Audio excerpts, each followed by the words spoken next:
la bienvenida a esta reunión que esta tarde tenemos, que es nada más y nada menos que la presentación de un libro interesante, curioso y digno de ser leído y meditado, que ha escrito el señor Lancho. Y ahora, con este motivo, voy a darle la palabra en primer lugar a la señora, la señora que representa a la editorial. Alicia. Y luego ella le dará la voz y la vez conjuntamente al señor Lancho y al señor Calero, que es el director del ABC Cultural. El señor Lancho es el autor del libro y entre los dos van a hacer un diálogo para hablar del libro. Así que yo me voy de aquí del atril, luego subiré para despedir el acto. Gracias. Gracias.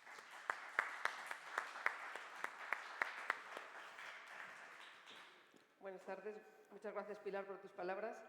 Gracias también al Casino por acogernos en esta presentación de los silogismos del bárbaro de José María Lancho y también gracias a Jesús García Calero del ABC por estar con nosotros. Efectivamente, soy Alicia Ares, la afortunada editora que ha conseguido sacar a la luz este libro.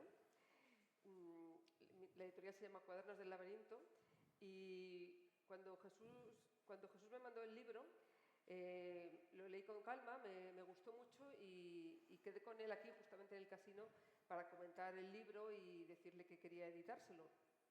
Él en esa reunión me preguntaba, dentro de su conocida humildad, yo creo, que cuáles eran los motivos por los que había decidido editar este libro. Yo creo que en ese momento le di vagas explicaciones y me fui por las ramas, pero sí que es verdad que le dejé claro que a pesar de no conocerle, porque yo conocía bien el libro, lo había leído en profundidad y el libro lo conocía, a él sin embargo no. Pero en el libro yo veía que podía identificar al autor, podía identificarle y diferenciarle de cualquier otra persona, de cualquier otro autor. Sentía que él tenía una voz propia y sentía que él tenía oficio de escritor, a pesar de ser su primer libro publicado, su primer libro literario, porque él ya tiene un gran bagaje en libros de su profesión. Este es su primer libro literario, pero yo veía que él tenía oficio de escritor y para mí eso lo notaba, lo sentía como editora.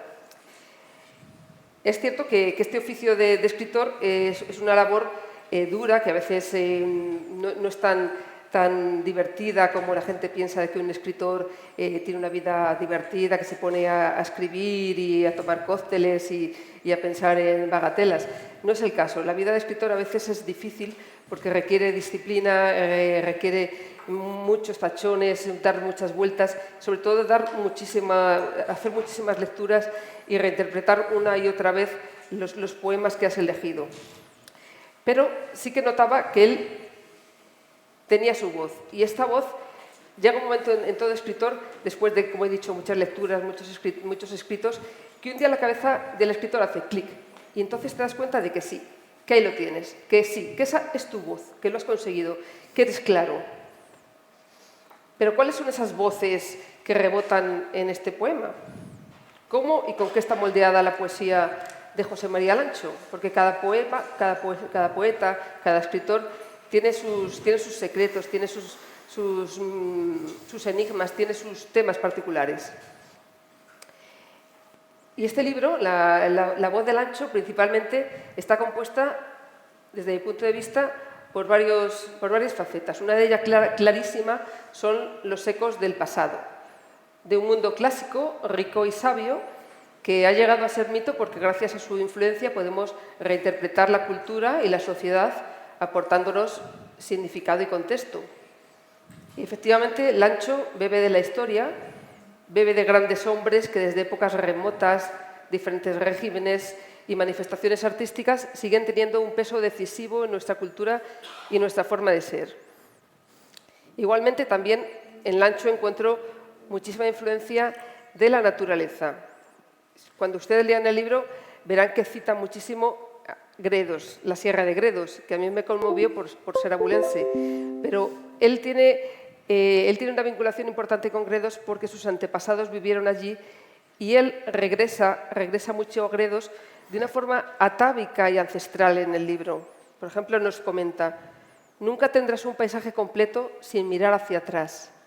Y ese atrás para él es la naturaleza donde sus familiares tenían los orígenes, en Gredos. También otros temas recurrentes en la poesía de José María pueden ser una parte del libro que habla sobre Oriente, se centra en Japón. Y, cómo no, el amor, que, como bien es sabido, dar amor yo creo que es una de las cosas más educativas que existen. Y él lo refleja en su poesía diciéndonos: imitando sin saberlo el amor inconstante, aprendido de los dioses. Aquí reúne el pasado, reúne el amor, reúne también una parte de su poesía que dedica mucho al tiempo. Quiero leer cómo termina el libro, no cómo empieza, sino cómo termina, porque creo que el final del libro hace una síntesis de todo su pensamiento. Es un resumen de la existencia humana, más bien, de ese polvo de estrellas que, según la ciencia, forma el 97% de nuestro cuerpo. Somos polvo de estrellas en un 97%. O bien, estando entre gente aficionada a la lectura, podríamos decir que somos un 97% de poesía. Lancho dice: grité a través de toda la literatura futura y tal vez pasada, y en este grito loco y furioso puse la obra toda de mi vida, pero ella no se volvió. Vemos aquí que encontramos ya por fin la última aportación de los temas de Lancho, que yo creo que es el tiempo, ese gran maestro que, sin excepción, devora siempre a sus discípulos. Y es que el tiempo, como bien sabemos los que amamos, es eterno en la poesía. Y Lancho nos lo manifiesta diciendo: mi canción es la obra, mi canción calla y deja oír. Todas mis palabras son halcones mortales de otras palabras, hacen el hueco necesario de lo no creado. Y así son los periplos de José María Lancho, que nos propone una hechura de la trascendencia. Pero siempre, yo creo que esto siempre lo destaqué en su poesía, yo creo que él siempre tiene una mirada piadosa, benigna y muy compasiva del ser humano, porque él es conocedor de que no se puede juzgar al prójimo cuando uno mismo no se ha puesto en su lugar.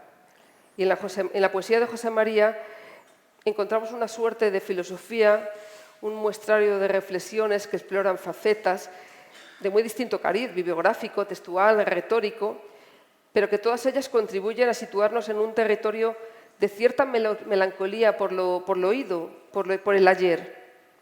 Como bien nos decía Schiller, solo lo que no ha ocurrido no envejece.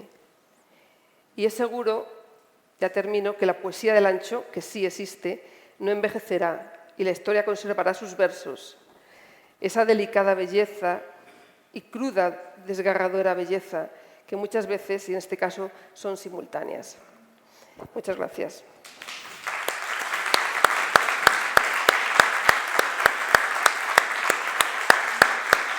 Muchas gracias, Alicia. Y ahora vamos a dar paso a Jesús Calero, que va a hablar con el autor más en profundidad. Buenas tardes y muchísimas gracias al Casino, a José María, querido amigo, y a tu editora por darme la oportunidad de compartir este momento hermoso y sorprendente. Nos conocemos hace casi 20 años, ¿no? Sí. Y voy a contar la verdad, nos conocimos aquí en el Casino. Yo entonces era un poquito más joven y estaba buscando, era un periodista muy perdido que estaba buscando cómo llenar de criterio. Ya saben que los periodistas tenemos muy poca profundidad en el conocimiento y necesitaba un poco de profundidad para una cosa que había ocurrido, que era un expolio. Y entonces quedé aquí con alguien del que no me fiaba nada, digo, a ver qué me quieren vender, ¿no? Y muy poco tiempo después éramos grandes amigos, hay que decirlo. Y probablemente a él le pasó algo parecido. Viene aquí un periodista, vete a saber lo que quiere este señor, sacarnos, ¿no? y el motivo era el expolio de ese patrimonio subacuático de la Mercedes, que en la tarjeta de la presentación ya he visto que ponía abogado especializado en Derecho de Tecnología y en Patrimonio Subacuático. Y yo creo que esto lo que demuestra es que también eres un abogado especializado en causas que algunos creen perdidas, pero que tú no estás dispuesto a renunciar. Me parece que ese es un poco el primer rasgo. Entonces, de todas las veces que hemos estado hablando de muchas cosas, desde partiendo del patrimonio subacuático y sus historias, esos restos arqueológicos que son también ruinas de probablemente lo mejor de nuestra historia, ¿no? Y de otras cosas que hemos hablado, asomaba la poesía a veces, ¿no? Asomaba de manera tímida, sabiendo que estaba ahí. Y claro, de repente ver que has recopilado todos estos maravillosos poemas, ¿no? 20 años después, a mí me ha supuesto una enorme y maravillosa sorpresa. Primero porque he visto ratificadas algunas de mis intuiciones, otras un poco soliviantadas, y es algo que te agradezco porque cuando convives con una persona y convives de una manera profunda como hace el cariño y hace la amistad, tú te haces ideas de las personas, ¿no? Y claro, los poemas son esos hilos de verdad que se desprenden de todo lo que somos, ¿no? Y probablemente lo que más me ha gustado ha sido descubrir cosas que yo pensaba de otra manera y que he visto reflejadas sorprendentemente de un modo diferente, ¿no? De tal manera que he podido volver a conocerte o reconocerte en ese amigo que tanto me ha acompañado a lo largo de 2 décadas y el que no paro de descubrir y no para de sorprender porque tiene continentes sumergidos que de repente aparecen, ¿no? Y me gusta mucho la edición, además, os felicito a los dos porque es bella, es muy expresiva del mundo interior, aparte ya de lo limpia que es, de tipografía y de diseño. Esta imagen que has puesto aquí de los restos de un buque de piedra, ¿no? Lo cual es una enorme paradoja monumental y al mismo tiempo frágil, porque se nota que son unas ruinas, ¿no?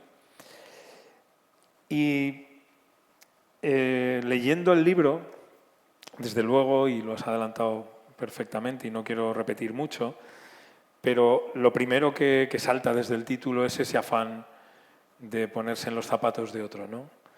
Si hay algo que simboliza la civilización y como civilización el arquetipo que nosotros tenemos es el de una ciudad-estado, una ciudad griega o la Roma, ¿no? Que a un abogado siempre le tiene que latir cerca, ¿no? Por el derecho. Si hay algo que lo representa es el silogismo, que es, digamos, que el racimo del que pende de los frutos de la filosofía, ¿no? La herramienta elemental del pensamiento, la fórmula matemática que permite conocer.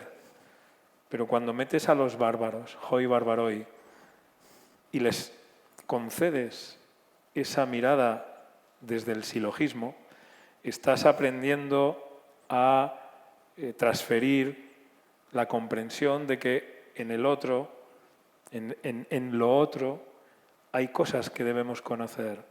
Hay maneras de razonar que tal vez nos son exóticas, extrañas, difíciles, ásperas. Pero todo lo que has escrito aquí es, digamos, un canto a ese ejercicio de escucha, de atenta escucha y de apertura de mente y de corazón. Lo decías también muy bien, el amor es lo que preside todo, es el amor por las cosas, el amor por las personas, por la familia, por los seres queridos, pero por las ideas, por las ruinas, por los mundos que se fueron, por el pasado, por el tiempo, por la vida. Todo eso está perfectamente imbricado. Y has hecho 3 itinerarios que también te definen, amigo. El primero es la utopía, Decía que eras un abogado de causas que otros creen perdidas. Tú sabes que no lo son y estás dispuesto a dar esa batalla siempre y sin agotamiento, sin rendirte, ¿no? A otro lo has llamado Katai y ya sabemos desde hace mucho que te interesa mucho el Oriente entendido de manera delicada, pero también con ese elemento de lo otro, de lo extraño, de lo que es exótico, de lo que está ahí para que podamos aprender.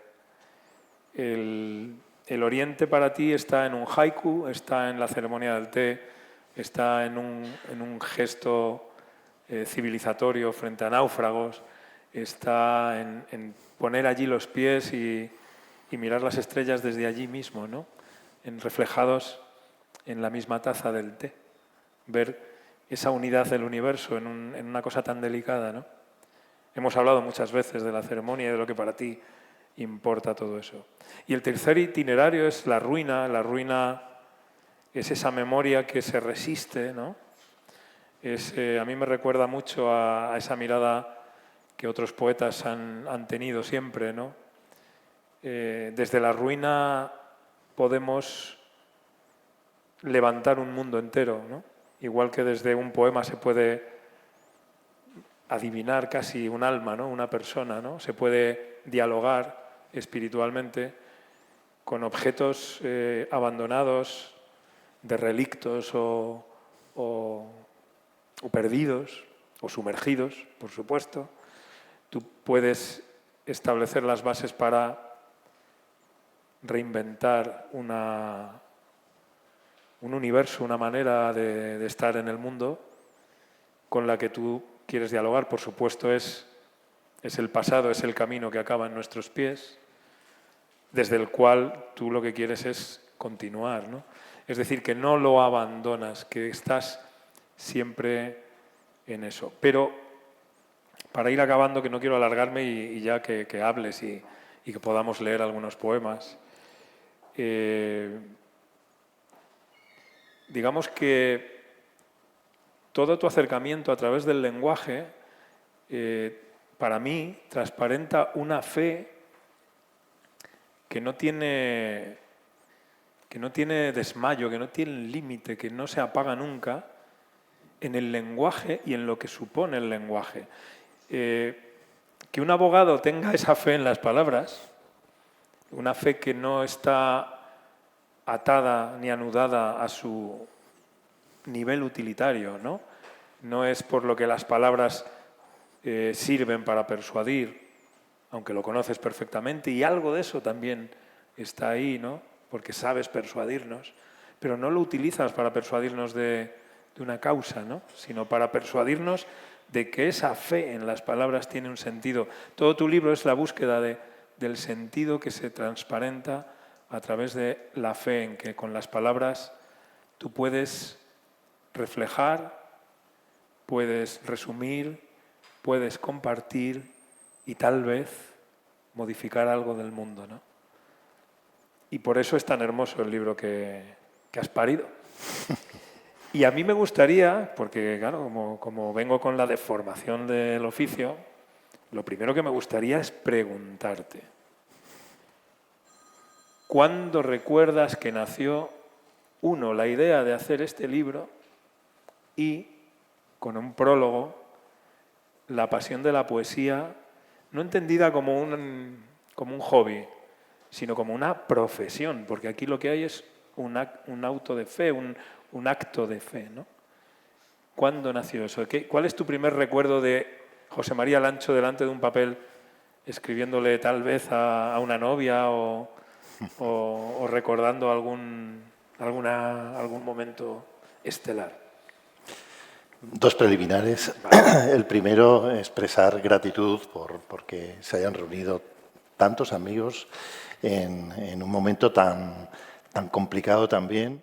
Son las 7 de la tarde, bueno, ya un poco más, y os he sacado de las trincheras a muchos de vosotros que tenéis responsabilidades que hacen, que impiden que precisamente los bárbaros avancen al centro de Roma, ¿no? y otras precisiones más. Bueno, 90% de polvo de estrellas, no sé, pero polvo de biblioteca yo me temo que sí pueden ser demasiados, ¿no? Creo que el libro recoge una ambición para la palabra de compañera de la acción, de compañera del viaje, de compañera de la pelea, y esa es un poco una ambición quizá un poco proscrita para la poesía, que es en realidad un género pues que se ha vuelto, se ha encogido, es muy minoritario y bueno, pues de alguna manera vuelvo a expresar con toda humildad que os agradezco mucho que hoy lo compartáis conmigo y desde luego ver tanto amigo y tanta amistad a la hora de valorar con tanto cariño estas páginas, ¿no?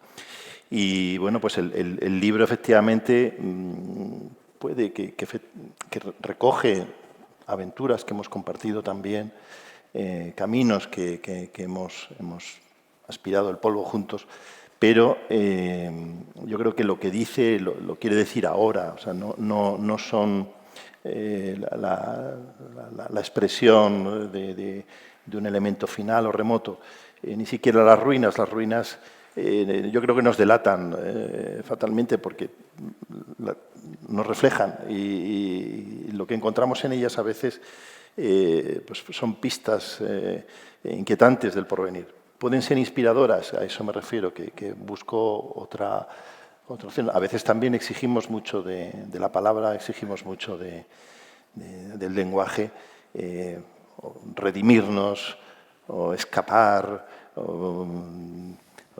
Es una forma incluso a veces, yo creo que es más propia de él, de entrar en el mundo, ¿no? Y esa es otra de las ambiciones que tenía este libro. Y efectivamente, cuando nos conocimos, ninguno nos fiábamos el uno del otro. ¿Sí? Pero es lógico que una relación entre abogado y periodista, ¿no?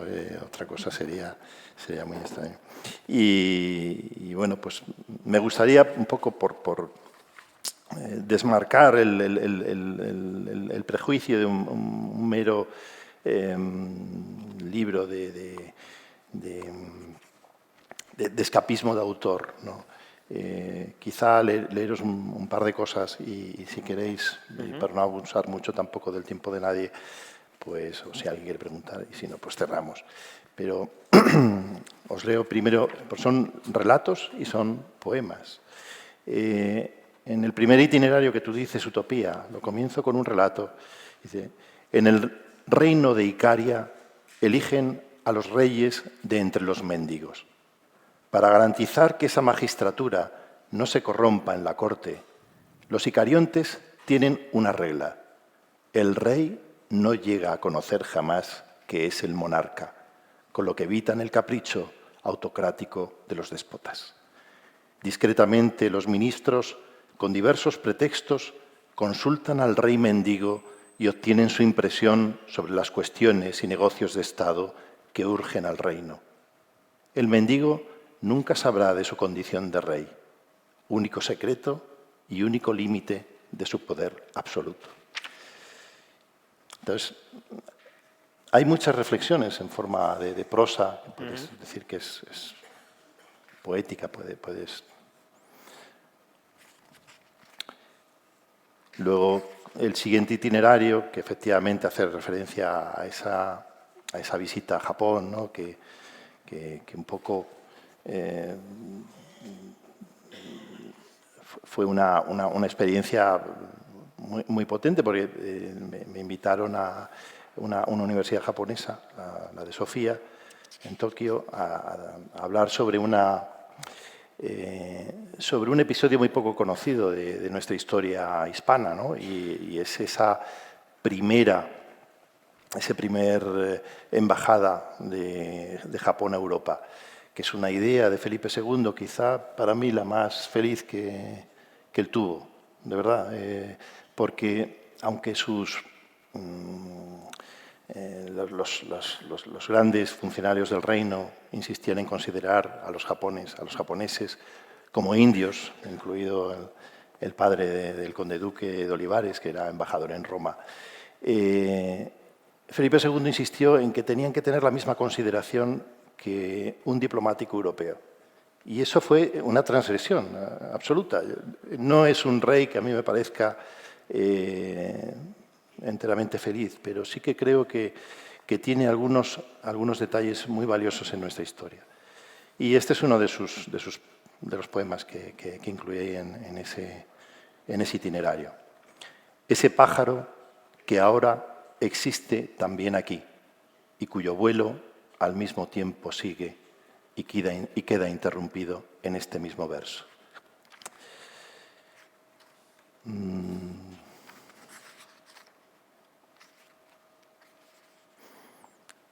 Hay una presencia importante de gredos, efectivamente, en torno a las ruinas.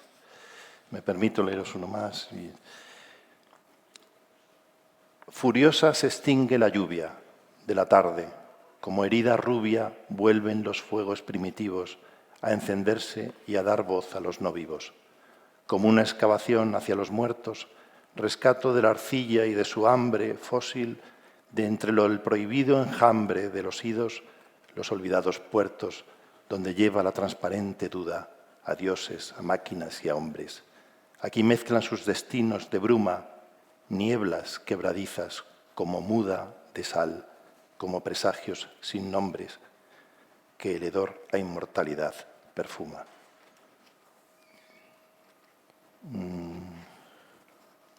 ¿Me dejas que lea yo alguna también? Por favor. Porque hay algo que a mí me gusta mucho, que bueno, conociéndote supongo que es más fácil de detectar, ¿no? Pero tienes una brújula que no está lejos de la reflexión ética, ¿no? En todo. Y aquí lo llevas a unos extremos bellísimos y quiero leer un poema y dos, o sea, son 3 poemas, pero 2 son muy cortitos. Uno porque creo que te retrata en ese afán y los otros porque creo que están entre los que están con un zumo más concentrado. Están muy cerca unos de otros en el primer itinerario. El primero dice así: las rectas en el tiempo no existen. Todos aquellos caminos abandonados, las opciones desiertas, las muertes y las vidas que no escogimos por esta que nos toca, no se deben otra simetría que la de una rama a otra rama. Un solitario anda con todos los solitarios de la tierra, de cualquier tiempo, de cualquier geografía, sin compartir dirección. Otras geometrías, la bondad, tal vez, en su radical asimetría, como la llama o el agua, nos permite la conexión del efecto, la ilusión eficiente de que un acto toca los extraños designios de su causa. Y ahora va más allá. Lo que el paraíso tenga que ver con Adán, lo tuvo que ver sin duda después de su expulsión. Antes no había paraíso. Y el tercero, que se titula La paradoja del infierno. Saber que en la condena a los castigados del infierno, el demonio castigará no por el mal que hiciste en la vida, sino por todo el mal que no fuiste capaz de hacer. Me gusta mucho ese asomarte a paradojas que hablan con un lenguaje de mitología, hablan con un lenguaje sagrado, sacral del mundo, ¿no? Y conectan con una literatura que es asombrosamente moral y reflexiva, como pueda ser la de Milton o otras similares, ¿no? Y me gustaría un poco saber por qué te gusta siempre mantener esa posición tan difícil, ¿no? Del hombre que reflexiona sobre el peso de los actos. ¿Eso es el abogado también? Que sabe que todo juicio tiene una condena, o al menos un fallo. ¿O es algo más? Hombre, tú has conocido también derrotas muy dolorosas, ¿no? y muchas veces recoges un arma que sabe que no va, que el extremo suyo no es una victoria, ¿no? Pero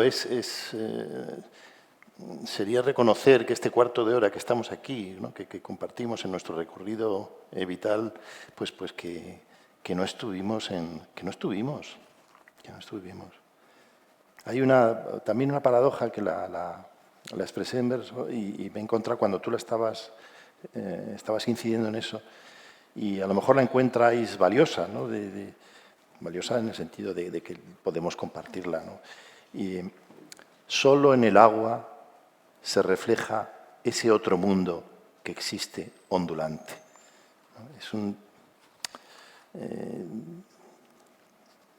Cuesta mucho tocar la realidad, ¿no? Y tocarla sin romperla,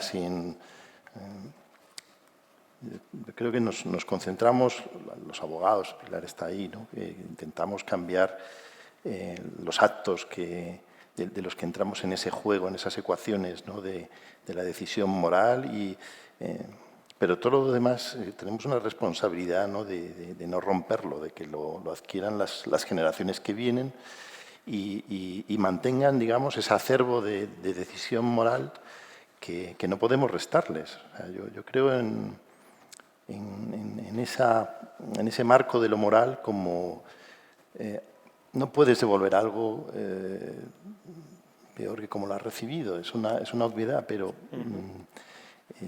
creo que tienes que mantener la capacidad de decisión para los que vienen, ¿no? Pero en cambio el ámbito de la decisión humana es... Y ahí entra el elemento del desorden del amor, ¿no? Que también está en algunos de los poemas. No sé si alguno te ha gustado de alguna manera de algún poema amoroso por dejar. Sí, claro.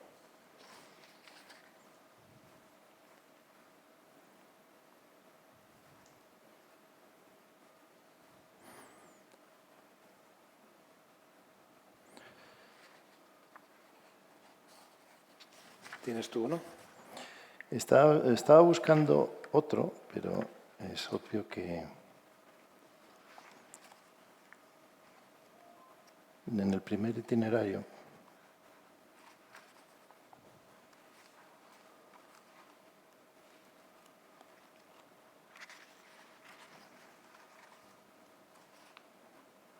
Uno de los que habrías...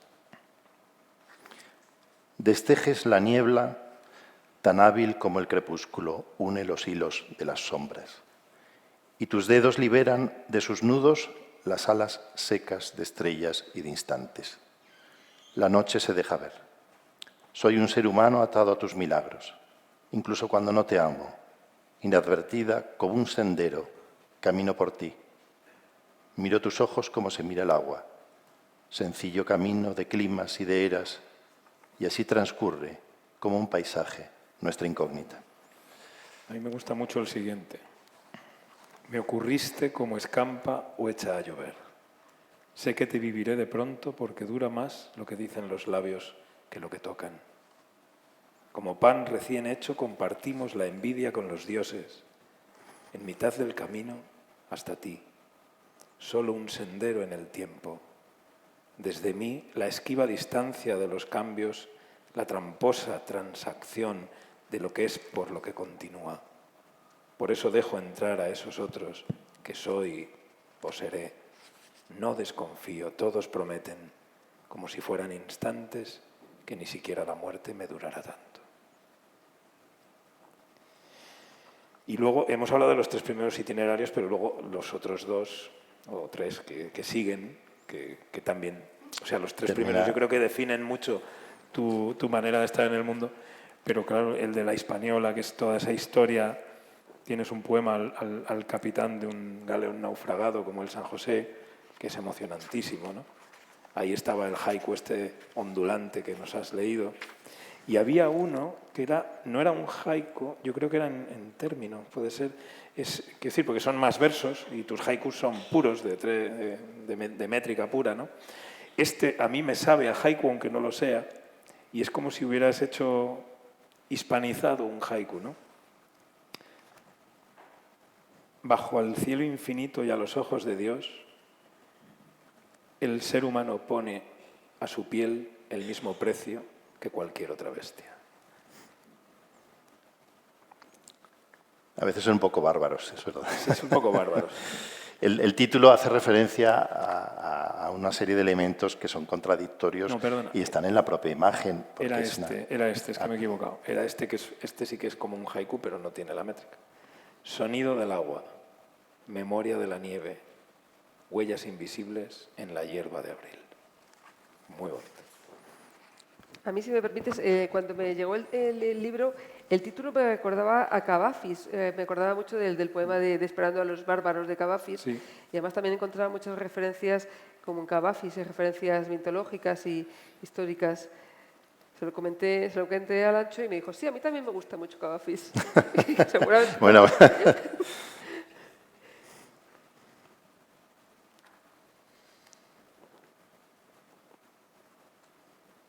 ¿Vas a leer alguno? Hay mucha ironía, porque en lo que... También hay mucha ironía, sí. Sí. Hay un cuento humor, que... Sí. Si me dejáis un cuento ya no abuso más de vosotros. Mira.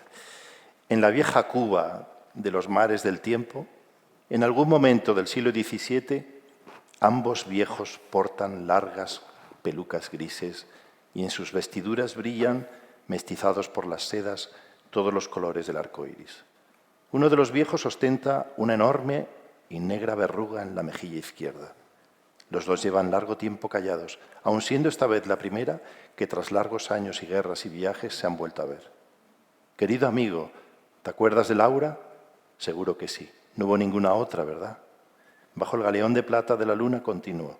Fue ella, tan solo, la que soportó tu genio de juventud, tus poesías, tus ensayos, tus delirios, y como tú siempre has dicho, fue tu único amor. Tal vez por un falso afán de protegerte me guardé este secreto.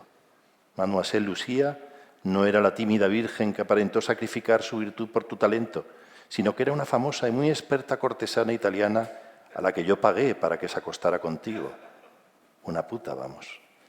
Ambos viejos se miran sin enojo y ríen aquella ocurrencia de juventud, y celebran elevando un exquisito vino centenario en sus copas de cristal de un volcán, vertiendo en sus leguas ávidas pero viejas e inservibles para el gusto.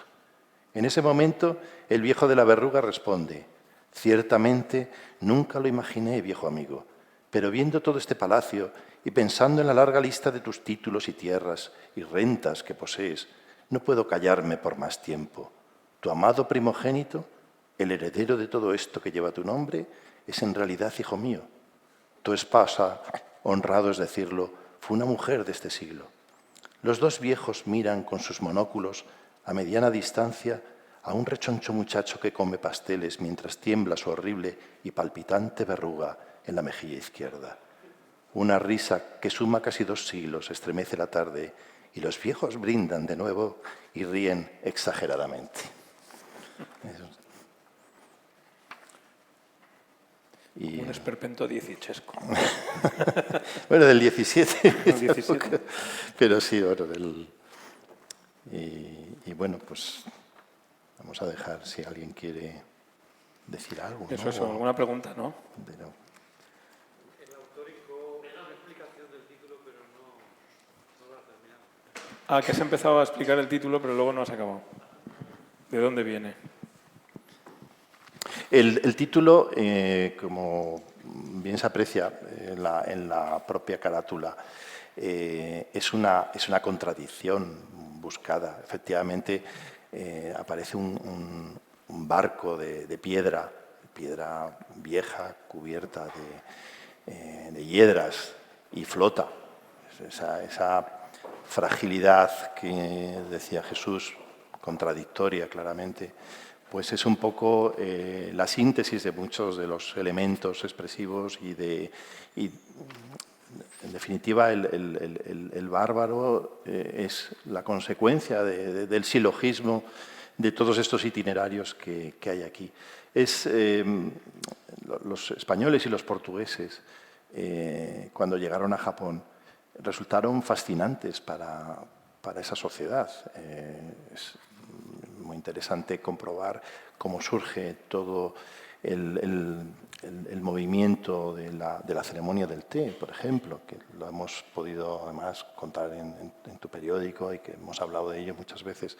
El elemento del té para mundos que no hablan el mismo idioma, que no se conocen y se aproximan, pues es la bebida del camino, es la bebida de dos caminantes que se encuentran y toda esa extraordinaria simplicidad surge a consecuencia o coincide en el tiempo con la llegada de los hispanos, y en esa época eran todos hispanos también, a Japón. Y de hecho los principales maestros de té eran cristianos, y en una cristiandad que se vuelve secreta y que tiene un final extraordinariamente trágico y que es una verdadera curiosidad para el que le interese la historia y todo este fenómeno del té y del encuentro de civilizaciones diferentes. Entonces, para los japoneses que realmente veían en estos personajes que llegaban en unas naves formidables, extrañas, de un mundo insospechado, armados de todo un aparato lógico que, insisto, los japoneses utilizan, tú sabes, Santiago, mucho de esto, porque tú has investigado mucho, además, ese Japón cristiano, ese siglo cristiano de Japón. Nos llaman Namban. Namban significa bárbaros del sur. Entonces, tú puedes efectivamente encontrar en el final de ese itinerario de una lógica impecable algo totalmente insospechado. Creemos que el resultado de un proceso lógico necesariamente es algo razonable, pero muchas veces, yo creo que apelo a la vida de cualquiera, nos encontramos con algo que no es así, y a veces es realmente algo bárbaro, algo salvaje, algo aparentemente contradictorio de la herramienta que emprendimos, que utilizamos cuando emprendimos ese camino, ¿no? Entonces, de alguna manera, habla de contradicciones que bueno, si alguien se adentra en este libro y tiene ese tiempo y esa bondad, pues probablemente no sean las mismas que tuve yo, pero sí que busco que afronte esa percepción, ¿no? Y esa capacidad que tenemos de fracturar, ¿no? Y cómo el lenguaje también nos puede alertar de eso. Entonces, no sé si respondo, o al menos siembro la semilla para que tú mismo te la puedas responder si lees el libro, ¿no? ¿Alguna pregunta más?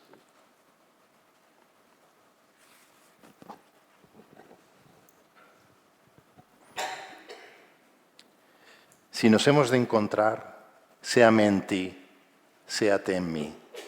Hay algo de Dios que no le hemos devuelto. Como una llave, la culpa es el precio. La habilidad demuestra que siempre es la mano más frágil la que alcanza más lejos. En fin, ahí está el libro. Otra pregunta. Otra pregunta. Hola, buenas tardes. Hola. Yo quería preguntarte, obviamente hay una inspiración a través de todos tus viajes y yo intuyo que los silogismos del bárbaro son también un camino hacia otro viaje. Entonces, me gustaría preguntarte qué influencias hay en el libro. ¿De dónde emana todo lo que tú estás plasmando? ¿Es literario? ¿Son vivencias? ¿Son recuerdos? Bueno, ahí hay un mestizaje que no puedes esquivar, ¿no? Yo creo que no soy especialmente viajero y cuando he viajado lo he evitado que sea por turismo, siempre como un pretexto y con la pereza de alguien que realmente vive con un eje gravitatorio de amistades, de bibliotecas, de libros. Pero cuando he tenido que viajar, y a veces ha sido a sitios que no han sido necesariamente amables o en un contexto que no lo era, pues bueno, evidentemente eso reverbera en algunas de estas páginas, ¿no? Y otros pues sí han sido más felices. Yo creo que pues cuando pude hablar en Tokio, pues de alguna manera era consciente, bueno, pero cuántos kilómetros, una vida humana en un espacio tan breve como el que nos han cedido, ¿no? para pelear en él, pues puede recorrer, ¿no? Aquí hay grandes viajeros, pero a mí me pareció que son pocos, pero viajes con un sentido, eran parte de un destino más que de una... Lo digo con humildad, o sea, esto se agotará en cualquier momento, pero sí que esos viajes, no numerosos, pero sí intensos, pues explican muchas de estas páginas, sí, efectivamente.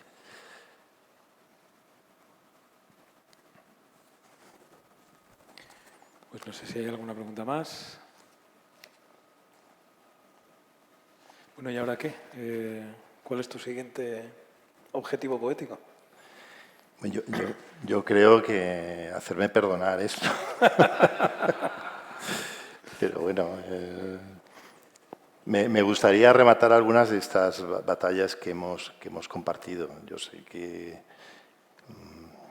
acabaremos compartiendo páginas, pero el tema de defensa del patrimonio, en el tema del papel de España en el nacimiento de Estados Unidos, o incluso en esa experiencia que sigue estando mal conocida, de verdad. O sea, me sorprende que todavía no estemos seamos más finos del conocimiento del Pacífico español, ¿no? de esa... Durante un siglo prácticamente. Claro, imagínense las conexiones, vamos, que todavía no hemos sido capaces de incorporar a nuestro propio conocimiento, ¿no?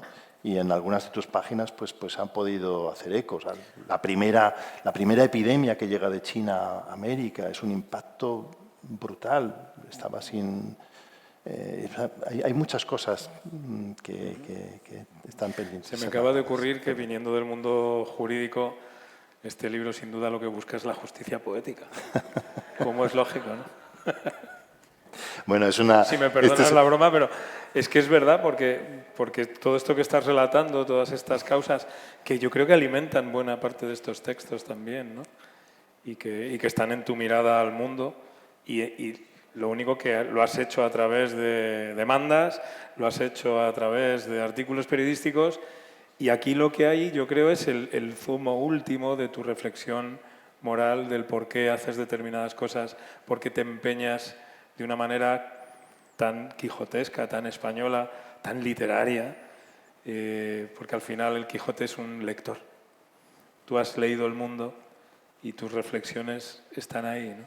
Es, digamos, la última estancia de tu lectura del mundo, ¿no? Mi amigo Jesús es un maestro en saber y en vida, desde luego.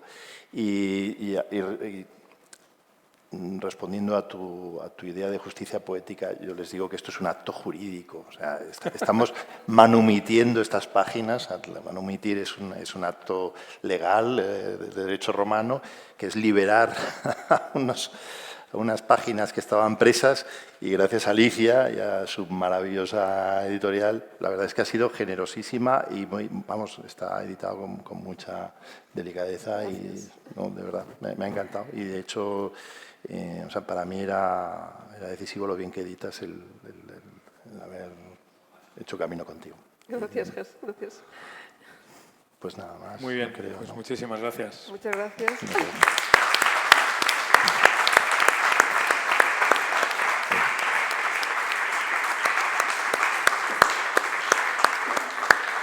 Solamente una cosa antes de que cierre Pilar, decirles que el autor nos ofrece un vino después del acto. Sí. Están todos ustedes invitados y creo que es en el piso de abajo. No, sí, aquí mismo, ¿no? en el bar. Aquí mismo. Sí. Bueno, pues yo creo que hemos disfrutado mucho con las explicaciones que los tres integrantes de la mesa nos han expuesto con todo su saber, su cariño y su claridad para hacernos ver que el libro, que parece muy cortito, muy chiquitito, muy poco, debe ser un libro muy largo y muy largo de leer. Porque yo creo que eso hay que pensarse mucho lo que se va leyendo. Por lo menos lo poco que habéis leído, y yo he podido captar, porque el libro no lo he leído. Pero yo creo que ese es un libro que la filosofía está muy presente en él y nos va a hacer pensar mucho cuando lo estemos leyendo. Espero que todos ustedes hayan pasado una buena tarde y ya saben, están todos invitados siempre aquí al casino para poder disfrutar. Los casinistas y los que no lo son también están invitados para poder disfrutar de todas las actividades que, como esta, pues se producen aquí. Así que suerte para el autor y suerte para todos los que han estado aquí interviniendo. La editorial, así como dice el señor Lancho, que ha podido, como todos los editores, arriesgan, pero yo creo que aquí ha debido de ser con un fruto bueno. Muchas gracias por todo y a todos vosotros por haber venido.